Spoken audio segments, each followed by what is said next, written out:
Hey there, you're listening to Filmatic, and my name is Nabil Sharif. As we embark and have experienced this joyous time of year, thinking about goodwill and all the things that come with this time, I thought it was only right to let you know how much I care about you, our listeners, and just to let you know what's been going on with the podcast, with a quick little impromptu discussion about the power of film this year and how we have kind of evolved with it. It's been a year like no other, and movies were even more of an escape to a different place. It didn't matter where, it just had to be anywhere but here. And I'm humbled and proud to say that many of you chose to spend those precious moments transcending with us. Just to give you some quick stats here, give you an idea of how we're performing, we have had a total of 748 plays in all-time history in the podcast. We obviously had a great increase this year, and that number might seem like, oh, hey, that's pretty good. But I would say that, well, I wouldn't say it, according to this, that we have an average estimated audience based on our most recent episodes of about 20 people. About 20 people stick around, they click play, listen to some sort of amount of the podcast on a somewhat consistent basis. Now, what is really good about this year is that because we had such a dramatic uptick in episodes released, we did get 40% more listeners than I had in those first few months. That's kind of good. Obviously, the length of our podcast went up. But what really is important to me is the graph of our all-time performance, right? I'm looking at it here. I can post a picture of this. We've got I did the first episode, the Joker episode, Joker review. And we came in with a strong 60 views. People were in, they wanted to know what was going on with this thing. And we got a big drop after that. Big drop, right? We're down. Oh my god, we are so down. Uncut Gems freestyle in February. Oof, that's low. That's a very low number. Maybe like 5 plays according to this, maybe about, looks like it. Alright. But with quarantine, now this is important. We were able to have, consistent episodes. And what that yielded was a huge spike in listens. You look at this graph, at one point there would be a month period where we're amassing 100 plays between 3 episodes we released, and that's really good. Audience retention is a whole nother ball game. It's actually pretty embarrassing, to be honest with you, right? I mean, you got some episodes where people are not even listening to the middle part and only listening to the first and end, or somewhere they're listening to the first and then stopping. So that can be kind of depressing. But number wise, besides audience retention, we can at least say that there's been an uptick. I mean, obviously, statistically that makes sense given the increase in podcast frequency, but I mean, it's something, right? It's important to remember that clearly we aren't immune to the limits that this unprecedented time has had upon all of us, right?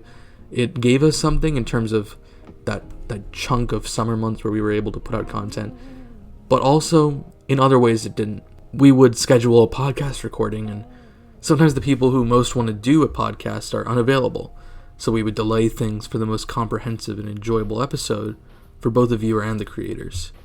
Or people will get hit with a wave of exams come school time, especially in, for example, the recent final season, for which many people had different timings and it was a whole other thing. Or maybe, just maybe, sometimes me, the host of this podcast, can get drained, emotionally drained, from the stresses of my own life and predicaments, that the motivation to create can be lost, especially when it feels like no one cares, and that's a battle. It's a battle when all these things combine into kind of like a special monster, but the battle kind of rages on.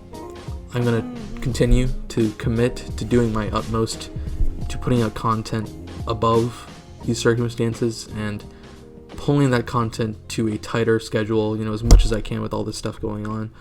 And all I'm asking is that, whether it's 4 of you or 20 of you or 1 of you or 2 of you, doesn't matter. Just try to stick with me through these times. Because even if there's less than 10 people who listen to this thing, and even less that listen fully through. What matters to me and the people who work on this, and something that I have to remind myself, as insecure as I am, is that it's about creating. When I started this podcast a little over a year ago, I didn't really know what I was doing or where I was going. I just started it knowing I wanted to create something.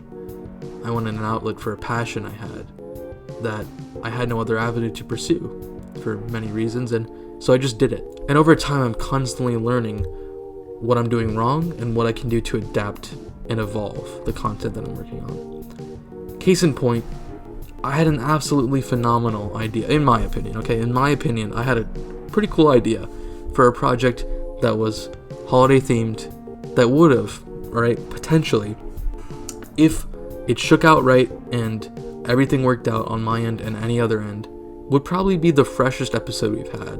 Would have had massive entertainment value, and it even had the potential to launch a video format side of the podcast I wanted to get going with the YouTube channel. And I originally planned it for Thanksgiving. I delayed it. Finals hit, and frankly life hit, and I delayed it to Christmas. But even when I had some time here and there, time that any other motivated creator would use blood and sweat to grind out their passion, I couldn't get myself to do it for numerous reasons. Now, why am I telling you about this? It's not a sob story. If anything, as I'm sure you can tell, it's a little bit embarrassing. But what I'm saying is meant to make clear to you, the listener, to understand what's going through the veins of this thing, and how I want that to be better, and how that fuel comes through. So this holiday season, this New Year's now, even though I didn't celebrate anything, it can be a lonely time for many of us, myself included. I'm thinking about how I can adapt and evolve. I'm thinking about how I can make things great for the audience, even if it's less than a handful of people. I'm thinking about you, I'm thinking about film. I wish you and yours the greatest times as we forge ahead, and I wish for all of us to find a little inspiration as we enter the new year. You've been listening to Filmatic. My name is Nabil Sharif, and I'll see you on the next one.